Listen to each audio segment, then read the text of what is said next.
अस्सलामु अलैकुम प्यारे पाकिस्तानियों, पेश खिदमत हैं आज की ताज़ा खुशखबरियाँ। साल 2021-22 तरक्याती मंसूबों पर 2.1 खरब रुपए के अखराजात का तखमीना लगाया है। असद उमर वफाकी वजीर मनसूबाबंदी असद उमर ने कहा है कि माली साल 2021-22 में तरक्याती मंसूबों के लिए मजमूई तौर पर 2.1 खरब रुपए का तखमीना लगाया गया है, जिसमें मुल्क भर के मंसूबे शामिल हैं। इस्लामाबाद में प्रेस कॉन्फ्रेंस करते हुए वफाकी वजीर मनसूबाबंदी और तरक्की असद उमर ने अवामी तरक्याती प्रोग्राम PSDP में शामिल मंसूबों से मुतल्लिक तफसीलात से आगाह करते हुए बताया कि साल 2021-2022 में कौमी तरक्याती अखराजात का तखमीना 2102 अरब रुपए है, यानी 2.1 खरब रुपए। उन्होंने कहा कि ये रकम गुज़श्ता माली साल के मुकाबले में 36.4% ज़्यादा है और ये मंसूबे अभी जारी हैं। उनका मजीद कहना था कि इसमें अच्छी बात यह है कि वफाकी मंसूबों में इजाफा हो रहा है। इसी तरह खैबर पख्तूनख्वा के अलावा दीगर तमाम सूबों में खातिर ख्वाह इजाफा नजर आ रहा है। KP ने गुज़श्ता माली साल में तरक्याती अखराजात ज़्यादा किए थे। असद उमर ने कहा कि अगले साल शरह नमू 4.8% से ज़्यादा हो सकती है। इसकी एक वजह यह है कि तरक्याती अखराजात में खातिर ख्वाह इजाफा देखा जा रहा है। उनका मजीद कहना था कि सिर्फ पैसा ज़्यादा खर्च करने की बात नहीं है। एक वज़ीर आज़म इमरान खान का विजन है और दूसरा पाकिस्तान तहरीक इंसाफ का मंशूर है, और हम तवील अरसे से कुछ तरजीहात की बात करते आए हैं और ये मंसूबे इन्हीं तरजीहात के मुताबिक हैं। आर्मी चीफ से आज़रबाईजान नेवल फोर्स के कमांडर की मुलाकात। Army chief general Qamar Javed Bajwa से आज़रबाईजान नेवल फोर्स के कमांडर रेयर एडमिरल सुबहान बकरोफ की मुलाकात। फ़रकीन ने मुख्तलिफ शोबों में सिफारती और सिक्योरिटी ताउन बढ़ाने के लिए मिलकर काम करने के अज़म का इयादा किया। ISPR के मुताबिक इस दो तरफा मुलाकात में इलाकाई सलामती की मजमूई सूरत हाल, दिफाई तरबियत और दोनों ममालिक के दरमियान सिक्योरिटी ताउन समेत बाहमी दिलचस्पी के दीगर उमूर पर भी तबादला ख्याल किया गया। आर्मी चीफ ने आज़रबाईजान फोर्स के पेशावराना महारत और बहादुरी को सराहते हुए कहा कि पाकिस्तान आज़रबाईजान के साथ अपने बरादराना ताल्लुकात की कदर करता है। आर्मी चीफ ने नेवल फोर्स के कमांडर को डेवलपमेंट और दिफा से मुतल्लिक शोबों में हर मुमकिन ताउन की पेशकश भी की। रेयर एडमिरल सुबहान बकरूफ ने आज़रबाईजान के लिए पाकिस्तान की हमायत और बिलखुसूस अफगान अमन अमल के लिए पाकिस्तान की मुखलिसाना काविशों को सराहा। वबा के दौरान पाकिस्तान के मोहतात पॉलिसी ने मईशत को बहाल किया। अमरीकी जरीदे की रिपोर्ट।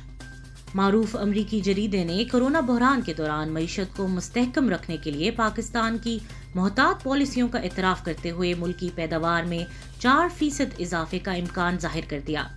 वफाकी हुकूमत की जानिब से कोरोना वायरस की बदतरीन सूरत हाल के दौरान भी मईशत का पहिया चलाने के लिए स्मार्ट लॉकडाउन, मिनी लॉकडाउन और माइक्रो लॉकडाउन जैसे फैसले किए, और ताकि अवाम का रोजगार भी मुतासर न हो और वबाई सूरत हाल से भी निपटा जा सके। पाकिस्तान की जानिब से वबाई सूरत हाल के दौरान उठाए गए इक़दामात का मातरफ अमरीकी मैगजीन फोर्ब्स भी हो गया है। अमरीकी जरीदे ने कहा है कि वबाई मर्ज से निमटने की भरपूर कोशिशें और IMF प्रोग्राम की कामयाबी का इजहार GDP में 4% इजाफे के इम्कान से होता है। ख्याल रहे कि पाकिस्तान की मौजूदा GDP 3.94 है। फोर्ब्स मैगजीन ने अपनी रिपोर्ट में कहा कि ऐसे वक्त में जब अमेरिका और भारत जैसे ममालिक को कोरोना वायरस से निमटने में मुश्किलात का सामना करना पड़ रहा है, पाकिस्तान अपनी मईशत को बहाल करने में कामयाब रहा। अमरीकी जरीदे ने कहा कि गुज़श्ता हफ्ते पाकिस्तान स्टॉक एक्सचेंज में 2.21 हिस्स तक का कारोबार हुआ है, जो तारीख में बाजार हिस्स की सबसे ज्यादा खरीदो फरोख्त है। जरीदे ने governor State Bank of Pakistan Raza Baqir का हवाला देते हुए कहा कि लचकदार माली और मालियाती पॉलिसियों की वजह से पाकिस्तान की GDP में गैर मामूली इजाफा हुआ। स्टेट बैंक ने पॉलिसी रेट में 625 पॉइंट्स की फौरी कमी की। एक इमदादी पैकेज भी फराहम किया जो कि कुल GDP का 5% था। रजा बाकर ने कहा कि हुकूमत के मोहताद माली और मालियाती पॉलिसी की बदौलत GDP के लिहाज से कर्जों में इजाफा नहीं हुआ, जबकि अफरात ज़र की शरह 7 से 9% रहने का इम्कान है। अमरीकी जरीदे के मुताबिक हुकूमत 19 अरब डॉलर्स की करंट अकाउंट खसारे को 900 मिलियन सरप्लस में तब्दील करने में कामयाब रही, और ज़र मुबादला के ज़खायर भी 2.7 अरब डॉलर से बढ़कर 16 अरब डॉलर्स तक पहुंच चुके हैं। سعودی عرب تارکین وطن کے لیے خوشخبری۔ سعودی فرمانروا شاہ سلمان بن عبدالعزیز کی ہدایت پر تارکین وطن کے اقاموں، وزٹ ویزوں اور خروج و عدوہ کے ویزوں میں مفت توسیع پر عمل درآمد شروع ہو گیا ہے۔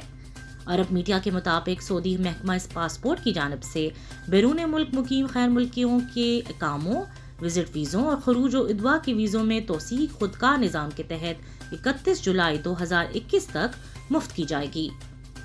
وزیر خزانہ نے توسیع کی شاہی فرمان پر عمل درآمد کی ہدایت جاری کر دی ہے۔ رپورٹ کے مطابق سعودی حکومت اقاموں اور ویزوں میں توسیع کورونا وائرس کے مسائل سے نمٹنے کی سرکاری پالیسی کے تحت کر رہی ہے۔ محکمہ پاسپورٹ کا کہنا ہے کہ سعودی حکومت اس بات کے لیے کوشاں ہے کہ مقامی شہریوں اور غیر ملکیوں کی صحت اور سلامتی کے لیے درکار احتیاطی تدابیر اختیار اور ایسے اقدامات کیے جائیں جس سے مالیاتی اور اقتصادی نقصانات کم سے کم ہوں۔ محکمہ پاسپورٹ کے مطابق اقاموں اور ویزوں میں توسیع نیشنل انفارمیشن سینٹر کے تعاون سے خود کار نظام کے تحت ہوگی۔ اس کے لیے کسی کو دفاتر سے رجوع نہیں کرنا پڑے گا۔ حکام کے مطابق بیرون ممالک موجود ان اقامہ ہولڈرز کے اقاموں اور خروج و عدوہ ویزوں میں توسیع ہوگی جہاں سے آمد پر کورونا وبا کی روک تھام کے لیے پابندی لگی ہوئی ہے۔ یاد رہے کہ اس سے قبل پابندی والے ممالک میں مقیم افراد کے اقاموں، وزٹ ویزا اور خروج و عدوہ میں 2 جون 2021 تک توسیع کی گئی تھی۔ فاسٹ بولر حسن علی کا ایک اور اعزاز۔ قومی ٹیم میں واپسی کے بعد شاندار بولنگ سے دھوم مچانے والے فاسٹ بولر حسن علی نے ایک اور اعزاز حاصل کر لیا۔ انٹرنیشنل کرکٹ کونسل نے انہیں پلیئر آف دی منتھ کے لیے نامزد کیا ہے۔ حسن علی نے 8.92 کی اوسط سے 14 وکٹیں حاصل کیں۔ آئی سی سی کی جانب سے مئی کے لیے بہترین پلیئر ایوارڈ کے لیے نامزدگی میں حسن علی کے ساتھ سری لنکا کے پروین جیک ورکما اور بنگلہ دیش کے مشفق الرحیم کا نام بھی نامزد کردہ فہرست میں شامل ہے۔ اپریل میں پاکستان کے بابر اعظم یہ ایوارڈ اپنے نام کرنے میں کامیاب ہوئے تھے۔ پاکستان کے 13 سالہ مارشل آرٹسٹ نے بھارت کا ریکارڈ توڑ دیا۔ پاکستان کے 13 سالہ مارشل آرٹسٹ نعمان محسود نے بھارت کا ریکارڈ توڑ دیا۔ ایک نیوز رپورٹ کے مطابق پاکستانی مارشل آرٹسٹ نعمان محسود نے بھارت کے امان چتریا کا کیپ اپس کا grains book of world record توڑ دیا ہے۔ ریکارڈ کی تصدیق grains book of world record نے ای میل کے ذریعے کی۔ نعمان محسود نے 1 منٹ میں 52 کیپ اپس کر کے ریکارڈ اپنے نام کیا۔ بھارت کے امان چتریا نے 1 منٹ میں 47 کیپ اپس کیے تھے۔ واضح رہے کہ martial artist Nauman Mehsud 42 Guinness book of world record holder ہیں اور عرفان محسود کے شاگرد ہیں۔ نعمان محسود کا کہنا تھا کہ بھارت کا عالمی ریکارڈ توڑ کر فخر محسوس کر رہا ہوں اور پاکستان کے لیے مزید کامیابی سمیٹنا چاہتا ہوں۔ یاد رہے کہ اس سے قبل عرفان محسود کے 5 شاگرد اپنے نام grains book of world record میں درج کرا چکے ہیں۔ قید تنہائی سے آزادی، سرفراز احمد نے میدان کا رخ کر لیا۔ قید تنہائی سے آزادی ملتے ہی سرفراز احمد نے میدان کا رخ کر لیا، جبکہ کوئٹہ گلیڈیٹرز کے کپتان قرنطینہ مکمل ہونے پر پریکٹس میچ کے لیے اسٹیڈیم پہنچ گئے۔ پی ایس ایل 6 میں شرکت کے لیے 27 مئی کو لاہور اور کراچی سے جانے والی 2 چارٹرڈ پروازوں میں بیشتر کرکٹرز، معاون سٹاف ارکان اور پی سی بی آفیشلز ابوظہبی پہنچ گئے تھے۔ 25 افراد ویزا مسائل کی وجہ سے روانہ نہیں ہو سکے تھے۔ ان میں سے 16 کو ویزے جاری ہوئے تھے، مگر سفری دستاویزات نامکمل ہونے کی وجہ سے سرفراز احمد سمیت 11 افراد کو ایئرپورٹ سے واپس آنا پڑا۔ بعد ازاں 12 کی رخصتی ہوئی۔ کوئٹہ گلیڈیٹرز کے کپتان سرفراز احمد 1 جون کو ابوظہبی پہنچ گئے تھے۔ گزشتہ روز ان کا قرنطینہ مکمل ہو گیا۔ آخری کورونا ٹیسٹ بھی کلیئر ہونے پر سرفراز احمد کو اسکواڈ میں موجود دیگر کھلاڑیوں کو جوائن کرنے کی اجازت دے دی گئی۔ وکٹ کیپر بیٹسمین بھی کھیلنے کی آزادی ملتے ہی کوئی وقت ضائع کرنے کی بجائے پریکٹس میچ میں شرکت کے لیے اسٹیڈیم پہنچ گئے۔ دریں اثنا ایونٹ میں شرکت کے لیے مزید 4 کھلاڑیوں کو یو اے کا ویزا جاری کر دیا گیا ہے۔ ان میں عمر امین، حماد اعظم، خالد عثمان اور آصف افریدی شامل ہیں۔ چاروں کرکٹرز کو پہلے دستیاب فلائٹ سے ابوظہبی پہنچنے کے انتظامات کیے جا رہے ہیں۔ اب صرف ایک کرکٹر عمران رنداوا کا ویزا تاحال جاری نہیں ہوا، ملتے ہی روانگی کا انتظام کیا جائے گا۔ آج کے لیے بس اتنا ہی، انشاءاللہ کل تازہ خبروں کے ساتھ پھر حاضر ہوں گے۔ پاکستان زندہ باد۔